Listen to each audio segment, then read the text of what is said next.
안녕하십니까? 러빙타임 새벽을 여는 예수 묵상 시간입니다. 오늘의 예수 묵상 범위는 베드로전서 2장 11절로 25절까지의 말씀입니다. 오늘도 이 말씀 속에서 하루를 살아가는 데 필요한 영적인 힘을 얻게 되기를 간절히 소원합니다. 먼저 본문 말씀을 읽도록 하겠습니다. 사랑하는 자들아, 거류민과 나그네 같은 너희를 권하노니 영혼을 거슬러 싸우는 육체의 정욕을 제어하라. 너희가 이방인 중에서 행실을 선하게 가져 너희를 악행한다고 비방하는 자들로 하여금 너희 선한 일을 보고 오시는 날에 하나님께 영광을 돌리게 하려 함이라. 인간의 모든 제도를 주를 위하여 순종하되 혹은 위에 있는 왕이나 혹은 그가 악행하는 자를 징벌하고 선행하는 자를 보상하기 위하여 보낸 총독에게 하라. 곧 선행으로 어리석은 사람들의 무식한 말을 막으시는 것이라.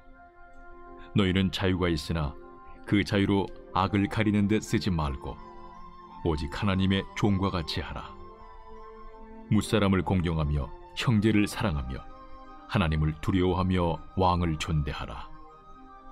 사환들아, 범사에 두려워함으로 주인들에게 순종하되 선하고 관용하는 자들에게만 아니라 또한 까다로운 자들에게도 그리하라. 부당하게 고난을 받아도 하나님을 생각함으로 슬픔을 참으면 이는 아름다우나 죄가 있어 매를 맞고 참으면 무슨 칭찬이 있으리요. 그러나 선을 행함으로 고난을 받고 참으면 이는 하나님 앞에 아름다우니라. 이를 위하여 너희가 부르심을 받았으니 그리스도도 너희를 위하여 고난을 받으사 너희에게 본을 끼쳐 그 자취를 따라오게 하려 하셨느니라. 그는 죄를 범하지 아니하시고 그 입에 거짓도 없으시며 욕을 당하시되 맞대어 욕하지 아니하시고 고난을 당하시되 위협하지 아니하시고 오직 공의로 심판하시는 이에게 부탁하시며 친히 나무에 달려 그 몸으로 우리 죄를 담당하셨으니 이는 우리로 죄에 대하여 죽고 의에 대하여 살게 하려 하심이라. 그가 채찍에 맞음으로 너희는 나음을 얻었나니 너희가 전에는 양과 같이 길을 잃었더니 이제는 너희 영혼의 목자와 감독 되신 이에게 돌아왔느니라. 말씀 줄거리입니다.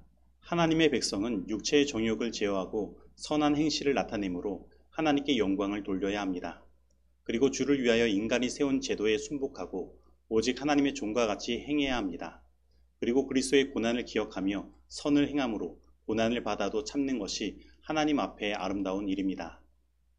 어제 본문 말씀 9에서 10절에서 베드로는 너희는 택하신 족속이요 왕같은 제사장들이요 거룩한 나라요 그의 소유가 된 백성이니라고 말하고 이제 너희가 하나님의 긍휼을 얻은 백성이라고 말씀하고 있습니다.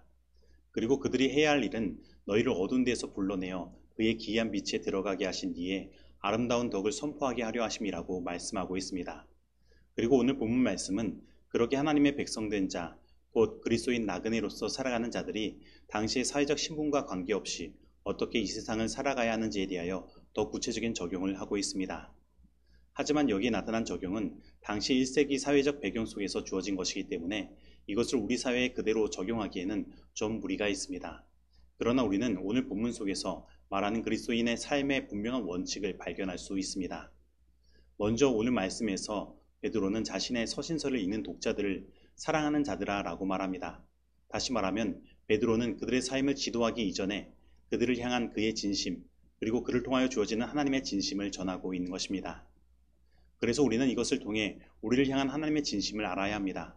하나님은 우리를 사랑하시는데 너희가 무엇하기 때문에 사랑한다 말씀하시는 것이 아니라 그냥 아무런 조건 없이 그 신분 여하를 떠나 사랑한다고 말씀하시는 것입니다.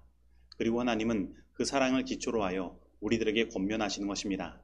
그래서 이러한 하나님의 진심, 그리고 이러한 하나님의 마음을 대변하고 있는 베드로의 마음을 통해 오늘 본문 베드로전서 2장 11절을 해석하면 이렇게 해석할 수 있는 것입니다. 내가 사랑하는 너희들에게 간절히 바란다. 혹은 내가 사랑하는 너희들에게 강력히 호소한다. 그래서 우리는 오늘 본문 말씀 속에서 그 백성을 사랑하시는 그 간절한 하나님의 진심의 마음을 베드로를 통해 느낄 수 있는 것입니다. 바로 하나님은 우리를 진심으로 사랑하시는 것입니다. 그리고 베드로는 그가 사랑하는 자들의 형편을 언급하고 있습니다. 그것은 바로 그들이 거류민과 나그네 같은 삶을 사는 것입니다.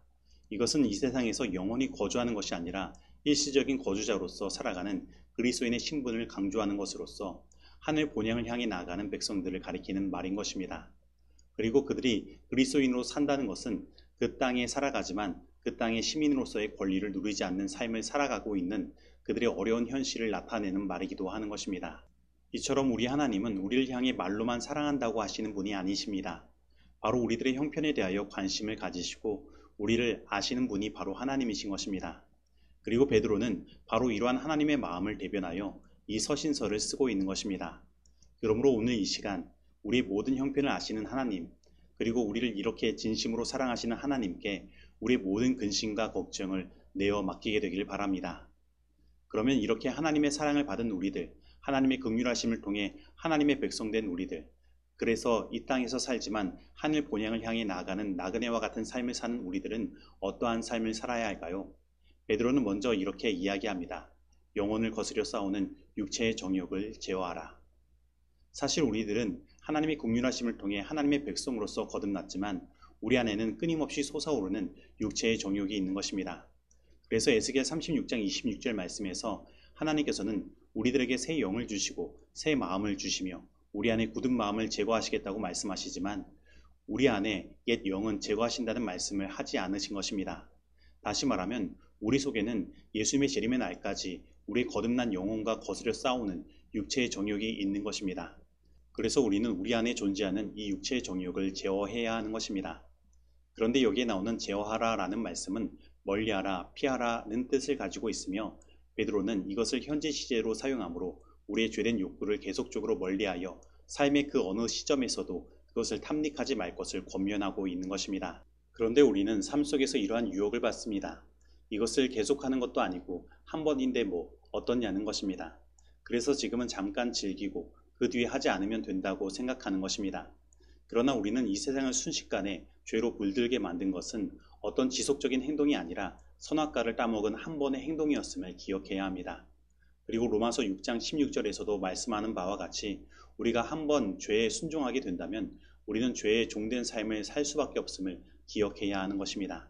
다시 말하면 우리에게 그것이 한 번일 수는 있어도 결코 그것이 한 번으로 끝날 수 없음을 우리는 기억해야 한다는 것입니다. 그리고 그 한 번의 범함이 오늘 우리의 신분을 다시 죄의 종으로 만들어 버린다는 사실도 기억해야 하는 것입니다. 그래서 오늘 본문 16절 말씀에서 베드로는 이렇게 말하고 있는 것입니다. 자유하나 그 자유로 악을 가리우는 데 쓰지 말고 오직 하나님의 종과 같이 하라. 사실 베드로는 여기에서 좀 이율배반적인 말을 하고 있습니다. 그것은 자유와 종을 같이 연결하는 것입니다.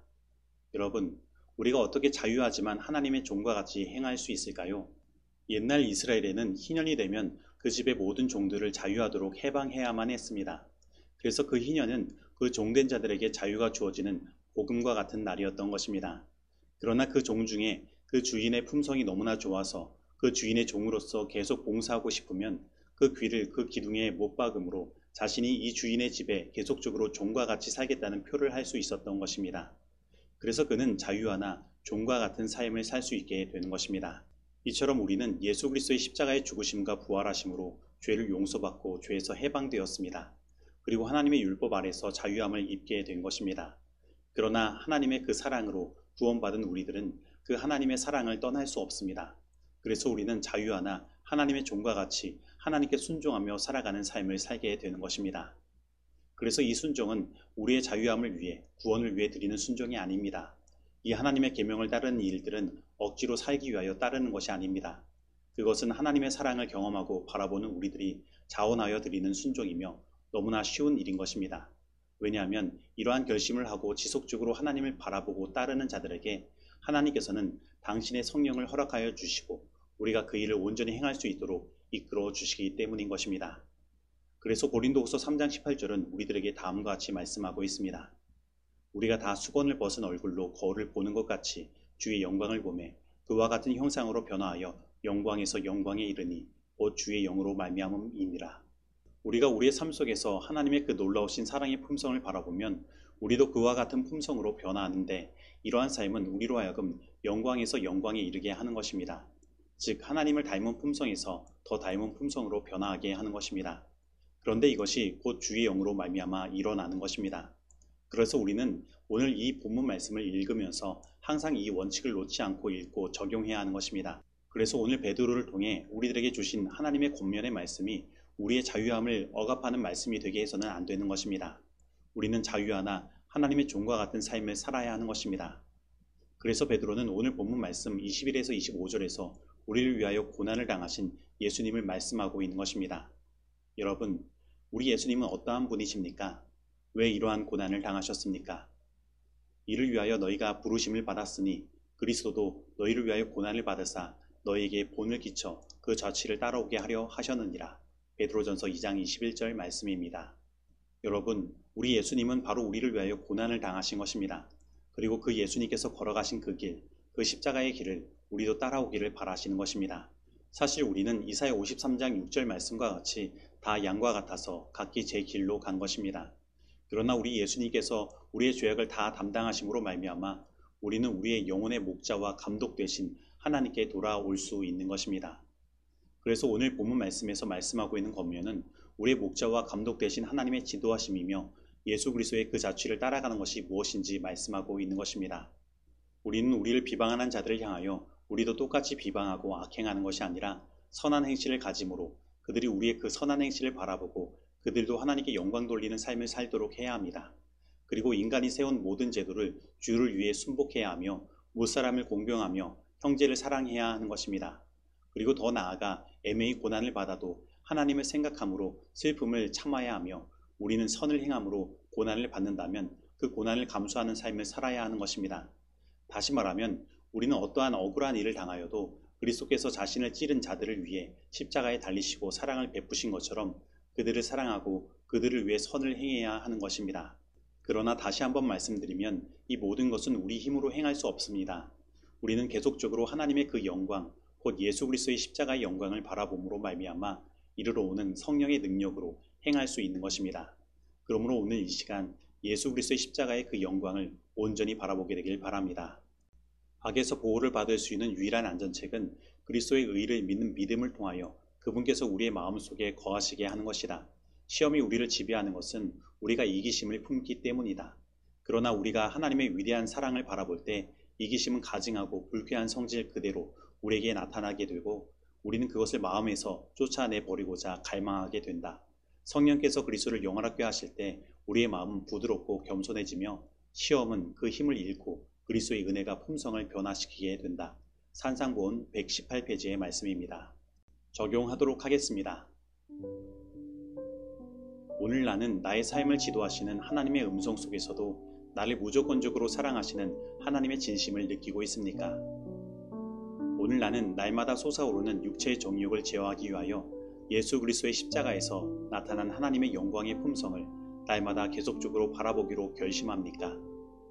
오늘 나는 자유하나 하나님의 종된 삶의 의미가 무엇인지 깨닫고 하나님 앞에 그러한 삶을 살기를 원하고 있습니까? 오늘 이 말씀 속에서 내가 실천해야 할 것은 무엇입니까? 기도하시겠습니다. 하나님 아버지, 오늘 우리들을 죄에서 해방하시고 우리를 자유케 하시기 위하여 예수님께서 이 땅에 오셨음을 다시 한번 깨닫게 하시니 감사드립니다. 그리고 오늘 우리들에게 하나님의 말씀마다 담겨져 있는 하나님의 진심 어린 사랑을 바라보고 느낄 수 있도록 인도하시니 감사드립니다. 하나님, 오늘 우리들에게 당신의 성령의 역사 허락하여 주시고 오늘 우리들의 삶이 자유하나 하나님의 종된 삶이 되도록 인도하여 주옵소서. 그리고 오늘 우리 삶 속에 날마다 솟아오르는 육체의 정욕을 제어할 수 있는 힘을 허락하여 주시고 세상에 예수님께서 보여주신 그 사랑을 우리도 나타낼 수 있도록 인도하여 주옵소서. 예수님의 이름으로 기도드립니다. 아멘.